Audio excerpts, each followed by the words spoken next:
impactful, useful, and really work. And people have created these and demonstrated them at this conference. And I'm looking forward to more meeting up today. So, thank you for Don. Yeah, my name is Tiagi.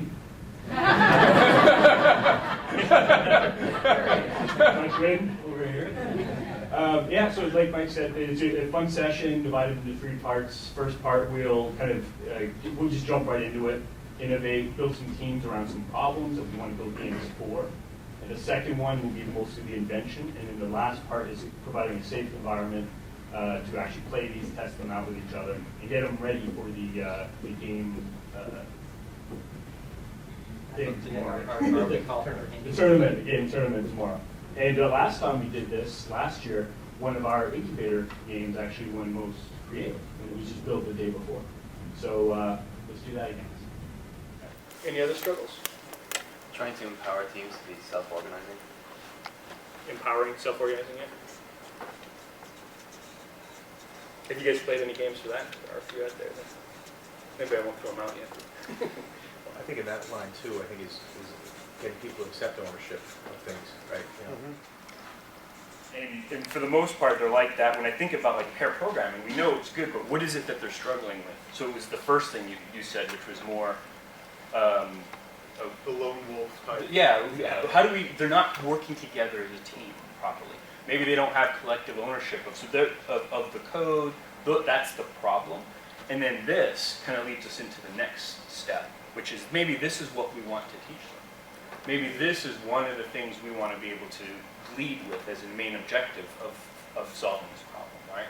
So for most parts it's at that level, but I probably would have reworded that of what the problem is. Like, but even if you start here. We had an example, like we had someone working on something for the first couple weeks of the sprint.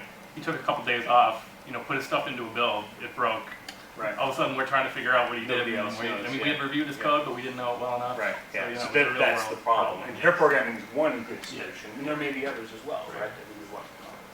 All right, what do you guys think? You want to, we can pick one of these and go with, and this is one of the things we found the most when building games is, you start down a particular path, and then all of a sudden it's like, well, what if we just did this one other thing? We could also tackle that, and that, and then before you know it, you're designing software systems, right? Fuel economy, direction of what choices you. Oh, they had the whole list. So, like, they would have, sedan, sports, it's going to be this color, and it's going to cost this much, and it's going to get this many miles. And the acceptance criteria is this. And that's not including us, right? So then they have to pull out another one and see, and kind of iteratively how close they get. The idea of swapping it across the table is At grandmother's house, fun, the third, just to third one. kind of demonstrate, another way to glean more information about what you're trying to accomplish. Without actually having the acceptance criteria richer. You have that slog towards the end. Building part. Oh, I see. Very fine. So to teach, the end goal is that we're going to give you a high-level user story type definition. You guys are going to have, we say 3 questions? Yeah. And yes or no questions about details. So we'll take a look at what you've produced, and you'll have the ability to ask 3 more questions to get more information if there are things you're missing. So 2 questions and then 3 questions? 3 questions each time. 3, the whole team, just 3? Yeah, I guess we have more. Is it for a happy occasion? Yes. Happy occasion, no art.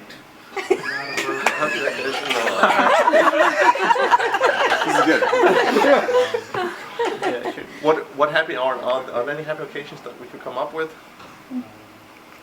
Birthday is probably the most typical one. No, we have to ask the third question. Yeah, We one more question. have to ask the third question. We need a poem. No, we can't discuss the question because they're. Whether it's for a kid Okay, or we're done. then we can get anniversary or. Is it for a child? Is it for a child or a parent? No. Yes, no. Pick one. Oh, okay, I see. Say one. Is it for a child? No. Okay, you have to build So now take your best guess and build a card. See what you think.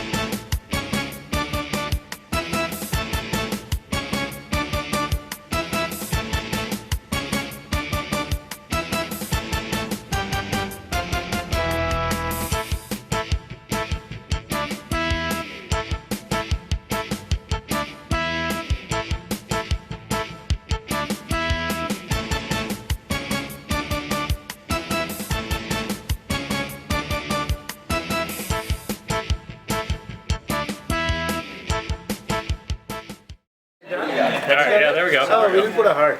Have a great day. Okay.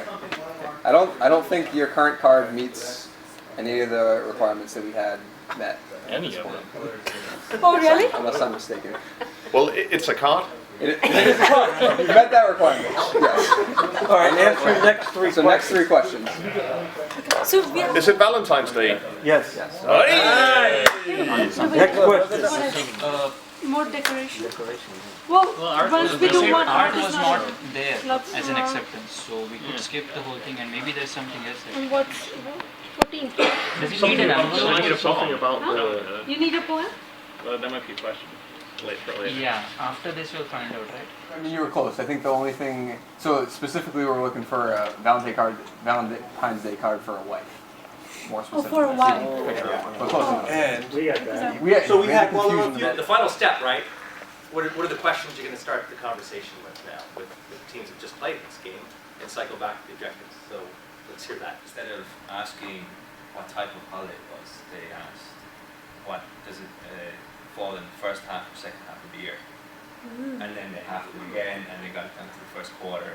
And then they didn't even ask the question, was it Valentine's Day? We had to make an assumption because we were on the question, which is right. Right. Yeah. And maybe if it's less iterations or something. Yeah. Just three questions. What would we have asked? Which holiday? The occasion I think How was big? enough. What color? You know, and that would be enough. Way, so even you have your meaning in the game, it's not somebody else's meaning, but doesn't mean it's any less meaningful. Our game is called Once Upon a Time. And it's taking set up in the problem when do we have the right amount of details for user stories. And we're looking at the product backlog approach for this. We take set up in a product backlog, so the assumption is that everyone here knows what a product backlog is. We are looking at the product backlog as having three different levels. There is the high level, which you guys, which in this game will be represented by paper. We have user stories, which will be represented on that. And then we have the actual products, which is these pieces of paper. The idea is that we, through the next, in a real session it will be 16 minutes, but through the next half an hour we will go through the creation of both the high level, the user stories, and also actually creating the products. So, what we are taking set up is in a fairy tale, where we will take set up in the Little Red Riding Hood. And Anil will, for those of you, do all of you know the Little Red Riding Hood? Yes. So please write, and everyone should have a pen. So you have to give the timing, right? So, Yep. So Oh yeah. we're rewriting Little Red Riding Hood to 2010? 2012. 2012. Are we doing this individually or? Yeah. As a group, you are working together as a group. so the define your idea, backlog. so the idea is to define the backlog, right? So the story outline I gave, the story outline, you define 4 high-level features from that story outline. So That's the for first instance, step. it could be like introduction, could be Yeah. part of the story, or so all those when we put the features together that you have, we should have the complete story. And then you break, in the next step, you break the features down to user stories. And then based on, and then, so you're 4 of you, so you could either work as a team to break down the high-level features into detailed user stories, or you could do it individually. And then, the next step would be to actually go through those user stories and write out the actual story. And there'll be 2 teams.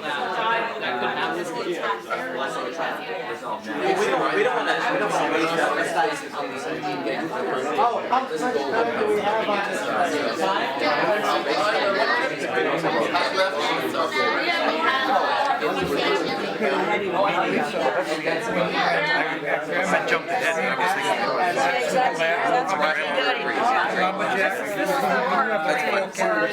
So now when you pick it up,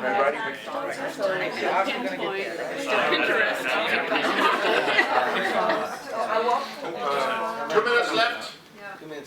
Maybe do them all. And we have tacked on the 15 seconds.